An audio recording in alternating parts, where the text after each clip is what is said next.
Welcome to my channel SK batch. Last video में हमने जो फोर्थ चैप्टर था वो खत्म कर दिया था। आज हम नया चैप्टर शुरू करेंगे, fifth chapter of eighth class math. Chapter का नाम है डेटा हैंडलिंग। डेटा हैंडलिंग में हम क्या करेंगे, कोई डाटा की किसी भी चीज की हमें कलेक्शन गिवन होगी, उसने हमने उसके जो भी डेटा गिवन होगा उसको हमने क्या करना है, एक ग्राफ में रिप्रेजेंट करना होता है। तो ये है डाटा हैंडलिंग। ठीक है। तो डेटा हैंडलिंग में हम हमारे पास डिफरेंट तरह के ग्राफ होते हैं जो हम डिफरेंट तरह के डेटे को रिप्रेजेंट करने के लिए क्या यूज कर सकते हैं। ठीक है। तो सबसे पहला जो ग्राफ है उसका नाम है पिक्टोग्राफ। पिक्टोग्राफ का मतलब देखो, ये जो पिक्ट किसकी शॉर्ट फॉर्म है, पिक्चर की। ठीक है। पिक्टोग्राफ का मतलब है कि कोई पिक्चर के थ्रू हमने किसी डेटे को शो करना है, रिप्रेजेंट करना है। देखो जैसे हमारे पास लेट कर लो, हमारे पास ये ना एक मैंने ग्राफ जो बनाया पिक्टोग्राफ है, यहां पर मंथ लिख लो, ये मंथ है, मंथ है जैन, फेब, मार्च, अप्रैल। यहां पर लिख दो सेल ऑफ बॉल्स। देखो लेट कर लो कि जनवरी में कोई दुकान, ये मैं डेटा किसका शो कर रहा हूं, कोई दुकानदार है, उसने बॉल्स बेची है। ठीक है। बॉल को बेचा है और उसने जनवरी में कितने बेची है, फरवरी में कितनी, मार्च में कितनी और अप्रैल में कितनी बेची है, ये मैं पिक्टोग्राफ के थ्रू शो करूंगा। देखो लेट कर लो कि कोई जो बंदा है वो ना, हमारे पास अगर मैं एक बॉल बनाऊंगा, यहाँ पर पिक्चर में एक बॉल जो है वो 10 के इक्वल है, एक पूरी बॉल जो है वो 10 के इक्वल है। अगर मैं यही बॉल हाफ बना दूंगा तो ये किसके इक्वल है, 5 के। ठीक है। तो लेट कर लेता हूं कि किसी जो बंदा है उसने क्या किया कि 30 बॉल जो है वो जनवरी में बेची है। तो जनवरी में अगर उसने 30 बॉल बेची है तो एक इक्वल टू 10 है, तो टोटल कितनी बनाने पड़ेगी, 3। ठीक है। क्योंकि जनवरी में उसने कितनी बॉल्स बेची है, 30, तो 30 के लिए हमारे पास कितनी ये बॉल्स बनानी पड़ेगी, 3। तो ये इक्वल किसके हो जाएगी, 30 के। ठीक है। फरवरी में लेट कर लेता हूं कि उसने 15 बॉल बेची है, तो 15 बेची है तो पहली 10 और दूसरा 5 के लिए हाफ बॉल बना लो। ठीक है। तो ये होगी 15 के इक्वल। अगला लेट कर लेते हैं कि मार्च में उसने 40 बेची है, तो 40 के लिए 4 बॉल बना लो, 4। ठीक है। तो ये कितनी होगी, 40 बॉल्स होगी। उसने मार्च में कितनी बेची है, 40। अप्रैल में उसने कितनी बेची है, अप्रैल में लेट कर लेते हैं कि उसने 25 बेची है, तो 25 के लिए 1 2, ये होगी 20 और हाफ के 5 के लिए कितना, हाफ, तो ये हो गया 25। तो ये है पिक्टोग्राफ। पिक्टोग्राफ का मतलब है कि पिक्चर के थ्रू किसी डेटे को शो करना, तो ये हो गया पिक्टोग्राफ। नेक्स्ट आपका आता है बार ग्राफ। सेकंड वाला आता है bar graph.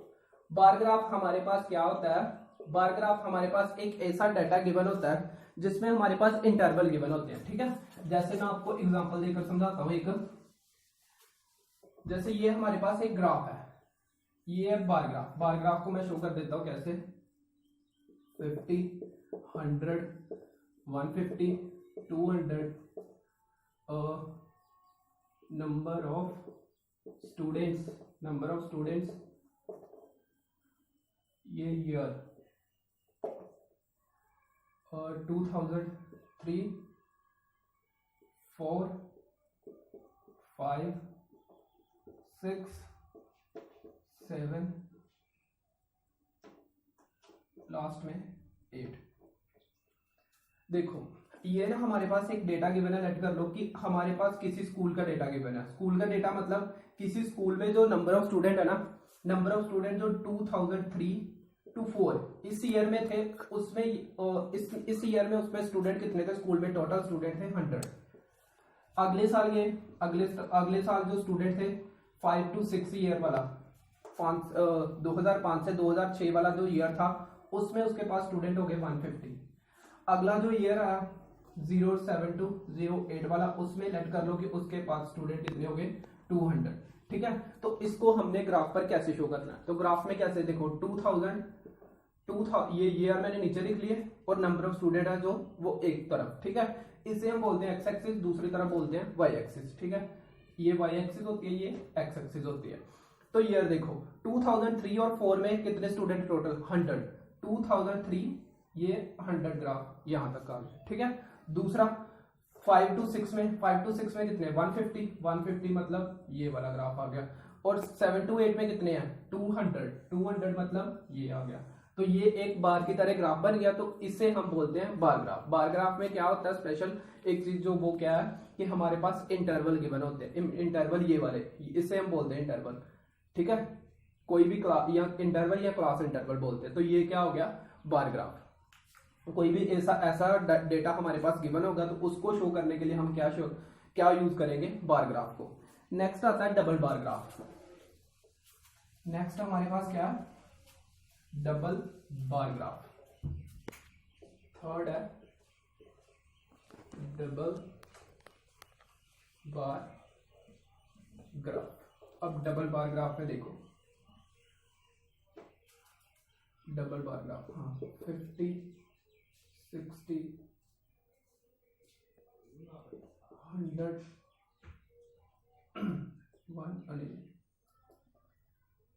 20 40 60 80 100 120 math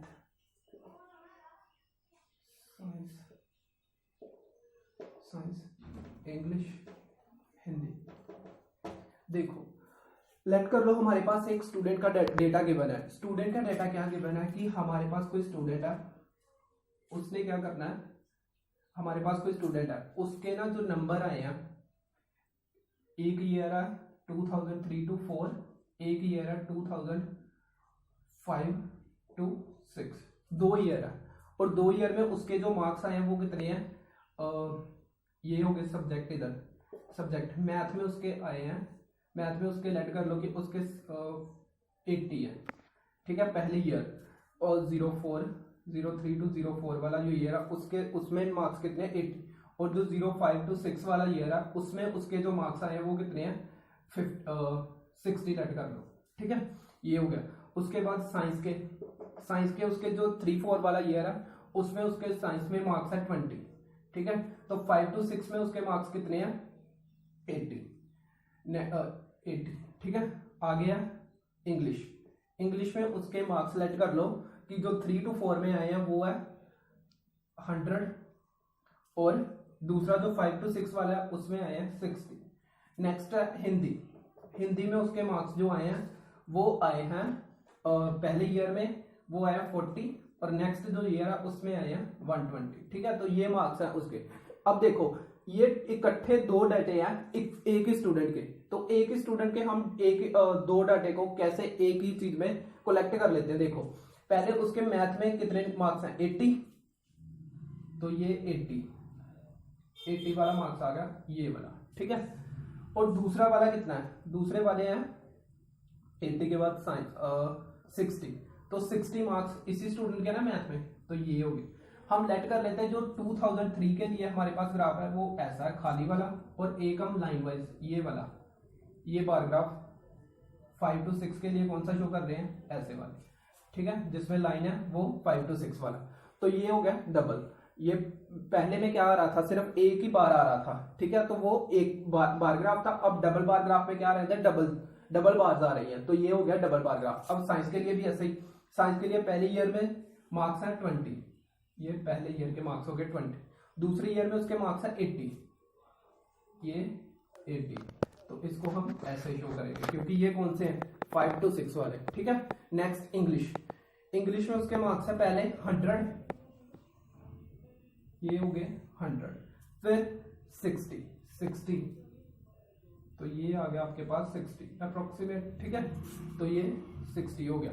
next Hindi में 40, पहली बार आए उसके 40, दूसरी बार कितने आए हैं 120, तो 120 कहाँ आ रहा है लास्ट में ये वाले, हाँ, तो ये हमारे पास डबल बार ग्राफ हो गया, ठीक है। नेक्स्ट हमारे पास जो बार ग्राफ आता है इसमें हमने क्या करना होता है, डबल बार ग्राफ का यूज यही है कि किसी एक चीज का हमें डिफरेंट ईयर का जैसे डेटा गिवन है, डिफरेंट ईयर का जैसे हमें डेटा गिवन है, तो उसको हम डबल बार ग्राफ से शो कर सकते हैं, जैसे ये मार्क्स वाला हो गया, ठीक है। तो ये हमारे पास डबल बार ग्राफ का यूज हो गया। नेक्स्ट आता है डबल बार ग्राफ, फिर आता है फ्रीक्वेंसी डिस्ट्रीब्यूशन टेबल या टेलीमार्क्स टेबल जो होता है फ्रीक्वेंसी डिस्ट्रीब्यूशन टेबल।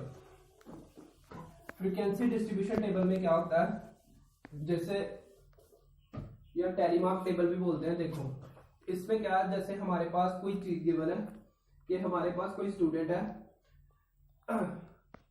किसी स्कूल में सब्जेक्ट होते हैं किसी स्कूल में स्टूडेंट है जो आर्ट्स में स्टूडेंट है, आर्ट्स में स्टूडेंट लेट कर लो कि किसी स्कूल के आर्ट्स में स्टूडेंट जो आर्ट्स वाली क्लास है उसमें स्टूडेंट है 20, और जो साइंस वाली है उस क्लास में जो स्टूडेंट है वो कितने हैं 30। यहाँ पर 8 लेट कर लो, यहाँ पर लेट कर लो 5, और जो वोकेशनल वाले हैं वो है 9। उसके बाद हमारे पास जो इंग्लिश वाले हैं वो कितने हैं, इंग्लिश वाले हैं 7। ठीक है, ऐसे हमारे पास किसी स्कूल का डेटा गिवन है, ठीक है, किसी क्लास का डेटा गिवन है कि जो आर्ट्स वाले हैं वो 8 है, साइंस वाले 5 स्टूडेंट है, वोकेशनल वाले 9 है और इंग्लिश वाले 7 है। तो इसका टेबल हम कैसे बनाएंगे, टेलीमार्क का यूज करके। ये 4th टाइप है टैली टेबल बोल दो, टेलीमार्क्स टेबल या टैली टेबल, ठीक है, या फ्रीक्वेंसी डिस्ट्रीब्यूशन टेबल, कुछ भी बोल सकते हो। ठीक है, तो ये हमने एक डेटा जो है वो हमने शो करना है। तो पहले मैं लिख लेता हूँ यहाँ पर सब्जेक्ट, फिर टैली लिख लेता हूँ, फिर लिख लेता हूँ फ्रीक्वेंसी। फ्रीक्वेंसी का मतलब क्या होता है, फ्रीक्वेंसी का मतलब होता है कि नंबर ऑफ किसी चीज के, कि किसी चीज को हम काउंट करते हैं तो वो किसके इक्वल होता है, तो वो हमारे पास फ्रीक्वेंसी के इक्वल होता है। ठीक है, तो उसे हम बोलते हैं फ्रीक्वेंसी, कि किसी चीज को टोटल काउंट किया तो वो कितना बन रहा है, तो वो है फ्रीक्वेंसी। ठीक है, अब सब्जेक्ट कौन सा, पहले आर्ट्स, नेक्स्ट है साइंस, फिर है वोकेशनल, फिर है इंग्लिश। ये 4 सब्जेक्ट हैं। इसमें अब स्टूडेंट, देखो स्टूडेंट आप लिख लेते हैं पहले, स्टूडेंट पहले में नंबर ऑफ स्टूडेंट पहले में कितने हैं 8, दूसरे में 5, तीसरे में 9, चौथे में 7। ठीक है, ये वाले स्टूडेंट है। अब देखो 8 बनाने है ना, तो 8 कैसे बनाने हैं टेलीमार्क्स में, टेलीमार्क्स में कैसे करते हैं 1 2 3 4 5 6 7 8। ठीक है, कैसे करना है, अगर 5 बनाने हैं पहला 1 2 3 4 और 5 कहां पर आता है ऐसे। नेक्स्ट 9 1 2 3 4 5 6 7 8 9, तो ये 9 के इक्वल। नेक्स्ट 7 1 2 3 4 5 6 एंड 7, तो ये हो गया हमारे पास टेलीमार्क्स टेबल या फ्रीक्वेंसी डिस्ट्रीब्यूशन टेबल। ठीक है, इसके बाद हमारे पास आता है हाँ, तो ये टेबल का यूज क्या है, टेबल का यूज है कि किसी डाटे को हमने ग्रुप में लिखना है, एक ग्रुप में करके लिखना है। ठीक है, जैसे हमारे पास आर्ट्स के डिफरेंट स्टूडेंट हो गए तो उनको हमने एक ग्रुप में बनाकर लिखना है, तो इसका मतलब डाटे को ग्रुपिंग करके लिखना। ठीक है, ग्रुपिंग डाटे को अगर हमने कलेक्ट करना है या उसका रिप्रेजेंट करना है तो वो हम कौन सा टेबल यूज करेंगे, टेलीमार्क्स टेबल। ठीक है, नेक्स्ट आता है बार विद डिफरेंस। हाँ, अब हमारे पास जो लास्ट जो बच गया वो है हिस्टोग्राम, 5th हिस्टोग्राम।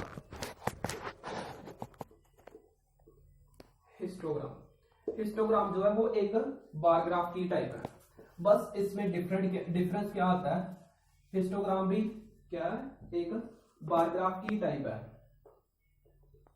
जैसे ये मेरे पास एक डेटा जो मैंने शो करना है ऐसे। ठीक है, तो ये है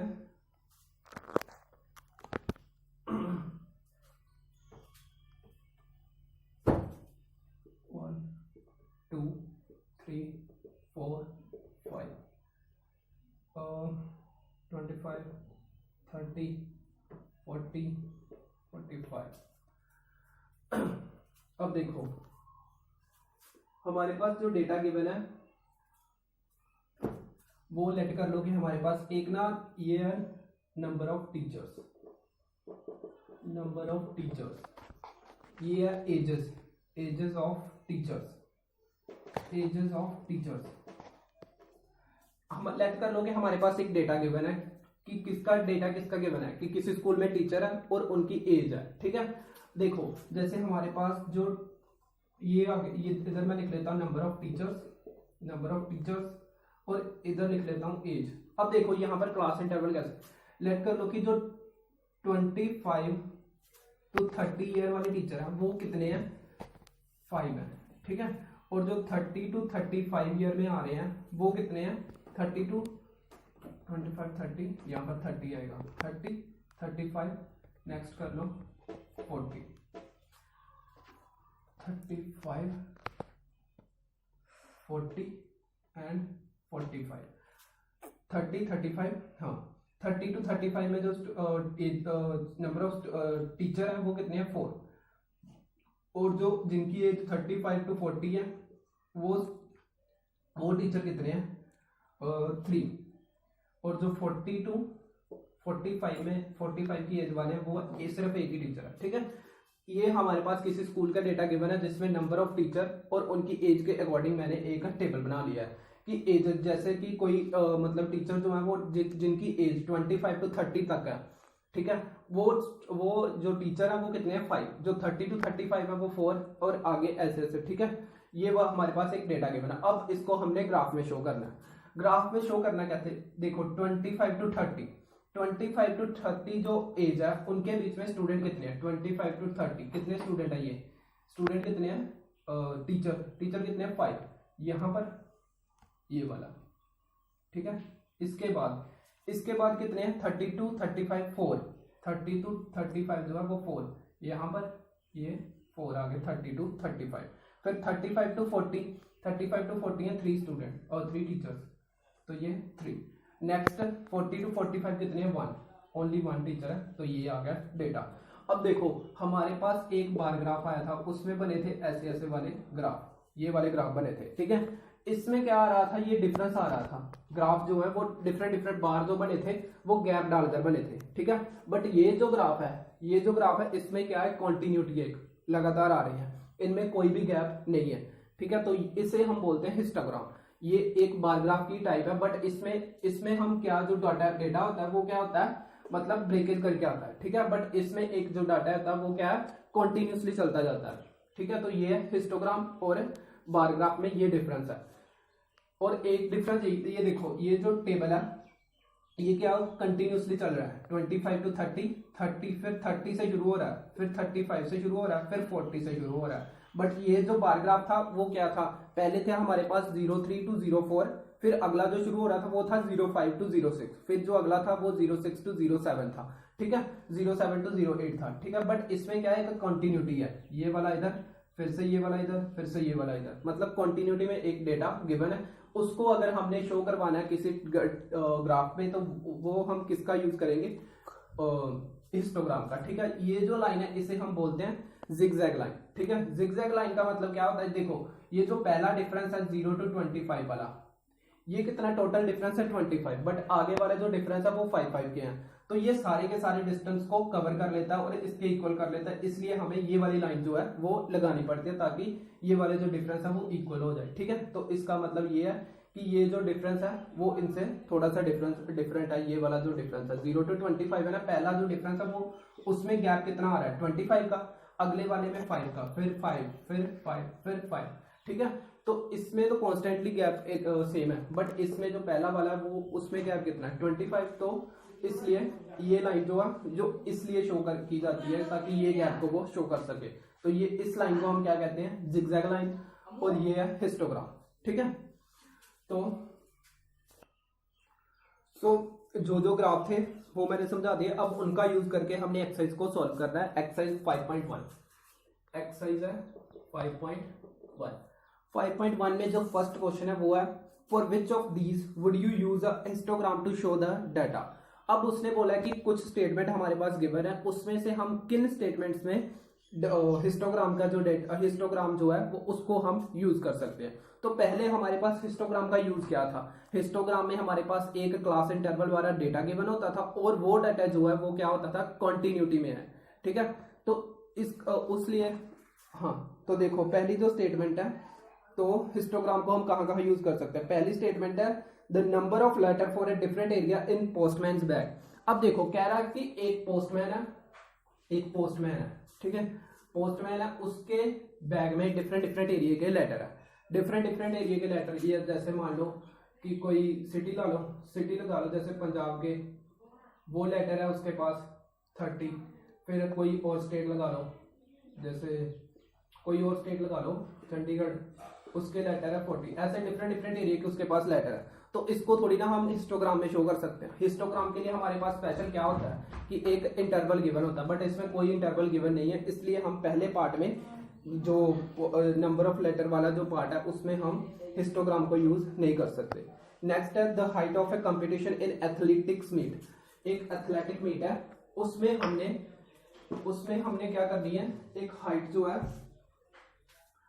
the height of A competitor, जो कंपटीटर है वहां पर उनकी जो हाइट है वो हमने मतलब शो करनी है। देखो अब ये जो हाइट है, मान लो जो पहले वाले जो मतलब कोई एथलेटिक है जो वो है, पहला जो एथलेटिक है वो ए है, ए नहीं, देखो मान लो कुछ जो एथलेटिक है जिनकी हाइट जो है वो 5 फीट से 6 फीट तक है, कुछ की जो हाइट है वो 5.5 से 6.5 से 7 तक है, ठीक है। कुछ की जो हाइट है वो 7 से लेकर 7.5 तक है, ठीक है। ऐसे हाइट की बना हमारे पास कि 5 to 6 फीट तक जो एथलेटिक आ रहे हैं वो कितने हैं, 30 लगा लो, जो दूसरे हैं वो 40 लगा लो, जो तीसरे हैं वो कितने हैं 35। तो देखो इसमें हमारे पास एक कॉन्टिन्यूटी में डेटा गिवन आ रहा है। ये उसने बोला था कि हमारे पास एथलेटिक है और उनकी हमने हाइट को ड्रॉ करने के लिए क्या करना है, हाइट को ड्रॉ करने के लिए हमने क्या करना है, हिस्टोग्राम यूज कर सकते हैं या नहीं कर सकते। तो हम इसमें यूज कर सकते हैं, क्यों, क्योंकि एक देखो जैसे मैंने पहली एग्जांपल दी है, ये 5 to 6 फीट, जैसे 5 to 6 फीट वाले कितने हैं 30, 6.5 to 7 फीट वाले कितने हैं 40, 7 फीट to 7.5 फीट वाले कितने हैं 35।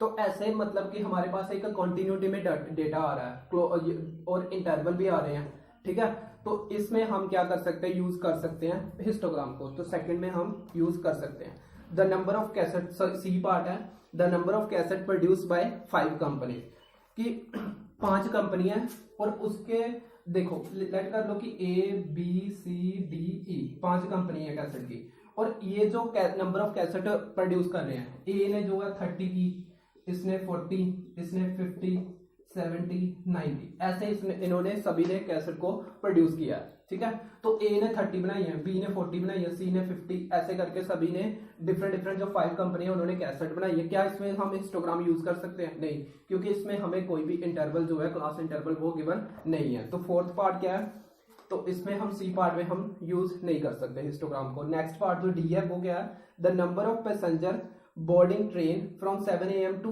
7 PM एट अ स्टेशन। उसने बोला कि the number of passenger boarding train from 7 AM to 7 PM, मतलब जो